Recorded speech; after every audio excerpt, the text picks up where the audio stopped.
এয়া আমাৰ পুখুৰীৰ কাৱৈ মাছ। আজি এই কাৱৈ মাছৰ মই ভেবেলিলতা আৰু নৰসিংহ পাতেদি বনাম আৰু অলপ কোমলীয়া হ'লে ভাল হয় পাতবোৰ। এয়া আপোনালোকক মই দেখাম কেনেকৈ মই বনাওঁ। আজি ভিডিঅ'টো চাই থাকক দেই। প্ৰথমতে শাকখিনি মই অকণমান ধুনীয়াকৈ ধুই ল'লোঁ। যিহেতু শাকখিনি মিক্সিতে দিম, মিক্সিত ধুনীয়াকৈ পিচি ল'ম। যিহেতু মই অকণমান ভালকৈ এতিয়াই ধুই লৈছোঁ।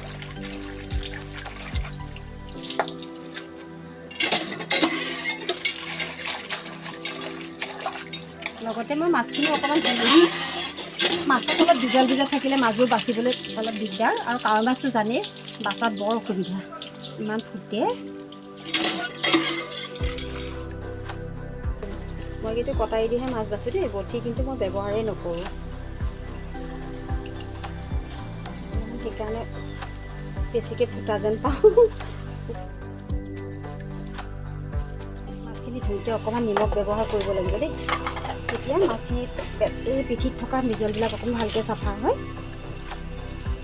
নহ'লে কাৱৈ মাছবিলাক ধুবলৈ দিগদাৰ, আৰু অলপ ক'লাও হৈ থাকে নহয়, চাফা হৈ যায় ধুনীয়াকৈ।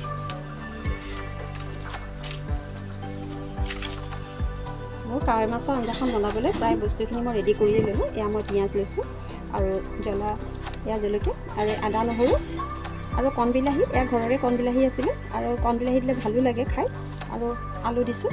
আলু কোনোবাই নিদিয়ে সেইটো কথা নাই বাৰু, আলু দিলে ভালো লাগে। আৰু এয়া মই গোটেইখিনি পিচি লৈ পিনে ৰসখিনি উলিয়াই লৈছোঁ। আৰু এইকেইদিন ইমান চৰ্দি লাগি আছে, সেইকাৰণে মানে এই আঞ্জাখন খালে খুবেই ভাল, আৰু গাৰ বিষ চিষো কাটে।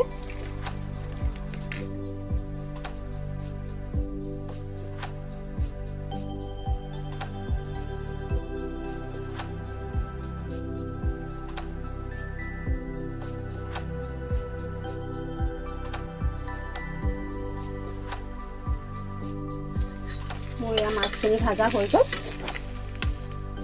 মাছখিনি ভজা হোৱাৰ পিছত প্ৰথমতে মই অকণমান আলুখিনি ভাজি লৈছোঁ।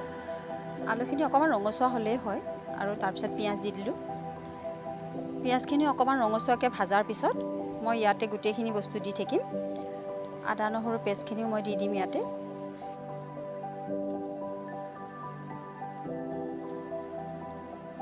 অলপকৈ ভাজি লোৱাৰ পিছত মই আকৌ ইয়াতে অকণমান জিৰাৰ গুড়া, জালুকৰ গুড়া অকণমানো দিছোঁ, জলকীয়াও দি দিলোঁ। তাৰপিছত কণবিলাহীখিনি অকণ অকণ সৰুকৈ কাটি লৈ পিনে সেইখিনিও লগতে দি দিলোঁ। আৰু অকণমান সময় ভাজাৰ পিছত অকণমান সিজি অহাৰ লগে লগে মই আলুখিনি ইয়াতে দি দিম।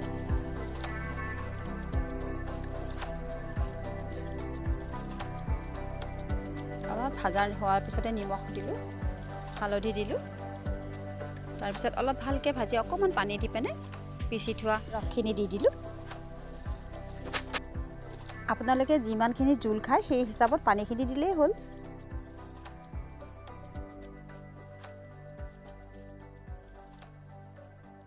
আজি মোৰ দুপৰীয়া সাজটো ইমানেই। চাই কেনেকুৱা পালে জনাবচোন।